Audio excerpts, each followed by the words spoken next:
เปลี่ยนกวายเปลี่ยนสัตว์ข่อมหมอรัดความก้นวานันสิต้าก้วยกว่ามังมือมังปอกและสัตว์มังตัวไหนเนี่ย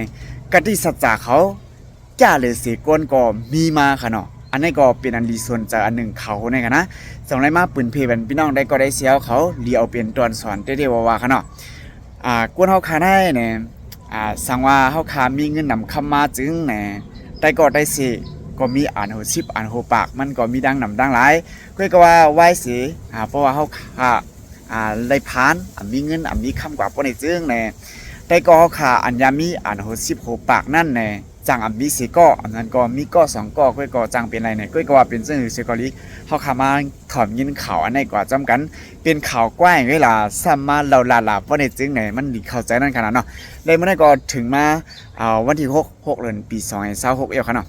เมื่อวันที่6เดือนปี2026นั่นเนี่ยอยู่ที่เจ้าหน้าที่ภูมิพรเขาเลยลงกว่าจ่อยกวายอันคำองค์ตัวหนึ่งเนี่ยเปิ้นไทยในเขาได้ต่างซื้อมันขนาดเนาะกวายอันคำองค์นั่นเนี่ยอายุอาสางเนี่ยแต่มีเกาขบนะแต่มีเกาปีนั่นขนาดเนาะซื้อเดี๋ยวเขาว่าน้องเล่นเนี่ยเขาว่าเนาะเป็นกวายตัวเมกไว้และกวายอันแทงตัวหนึ่งนั่นเนี่ยเขาเข้าใจค่ะเนาะไปจุกไปก็ไปด้วยเจ้าหน้าที่ภูมิพรเขาจ่อยได้ก่อมันนั่นขนาดเนาะจื้ออันกวายอันจุกไปด้วยนั่นเลยชื่อห้องว่าเองามเนี่ยเขานั่นก็น้องงามเนี่ยเขาต่างชื่อมันขนาดเนาะว่าเจ้าหน้าที่ภูมิพรเขาใจใต้ก่อมาในเนี่ยเข้าดังหมอก45เมตรนะครับเนาะจุกไปด้วยอยู่ที่เขาเนี่ยนะจุกไปด้วยที่ไหนองดีในเจตวันได้เรียนเป็นเจตวันปราจีนบุรีเนี่ยครับเนาะที่นั่นจึงไทยเนี่ยครับนะจุกไปด้วยอยู่แต่เข้าดัง45เมตรเพราะว่าจุกไปด้วยเนี่ยอยู่ที่เจ้าหน้าที่ภูมิพรเขาเอาใต้ก่อมัน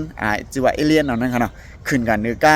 เพราะว่าเจ้าหน้าที่ภูมิพรเขาขึ้นกันเนื้อกาเย้าเนี่ยก็มันก็เอาสายตามันไปด้วยอะไรเรียนจอมกวายอันเจ้าหน้าที่พื้นพรเขาต่างกันที่ค่ะเนาะและข้าวร่างไก่มันเรียนจอมก้าในเนี่ยอัตรา2กิโลเนี่ยค่ะเนาะอัตรา2กิโลปลายๆเนี่ย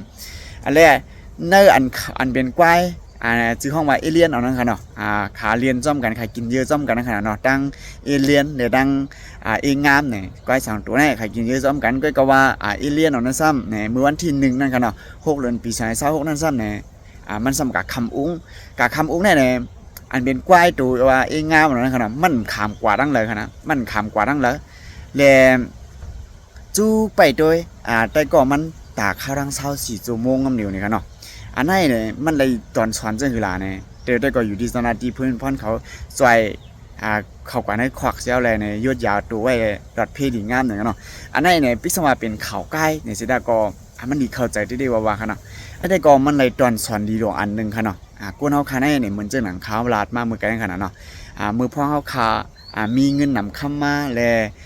สัตเทมักมีดีเป็นได้ก็ในอันหูปากหูชิบมันมีดังนำตั้งหลายพอก็ใครมาเป็นได้ก็เฮาพอก็เคยมาหูซักเฮาค่ะเนาะ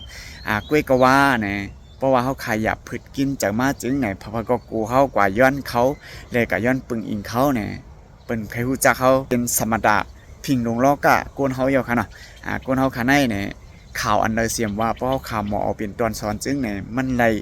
ตอนสอนตั้งนำตั้งหลายนั่นกันเนาะแต่อันหันก็หันมากำปั้นนำมาค่ะนะเจอกวนในบางปอกบางหลายในเนี่ยหน้าสีสัดดูกันค่ะเนาะสัดในปีสมัครข่อมโบราณความข่อมฮู้จักความกวนเปิ้นจะหังเฮ็ดนั่นวันในสิดาก้อยกว่ามังปื้มมังมือมังปอกจังได๋ค่ะเนาะกะติสัจจะเขาจ้าหรือสีกวนก็จังเปลี่ยนไล่เนี่ยมันจะหนังมาจังได๋ค่ะนะตวงเจ้านะค่ะนะอันนี้ค่ะเนาะพี่น้องได้ก็ได้เสียวเขามีดังหันถึงเจงนี่ก็ปานไว้ดังหันถึงสื่อซอยดังใต้วิดีโอของไหนเลยค่ะเนาะมาถึงดังหมดดังเสียงค่ะ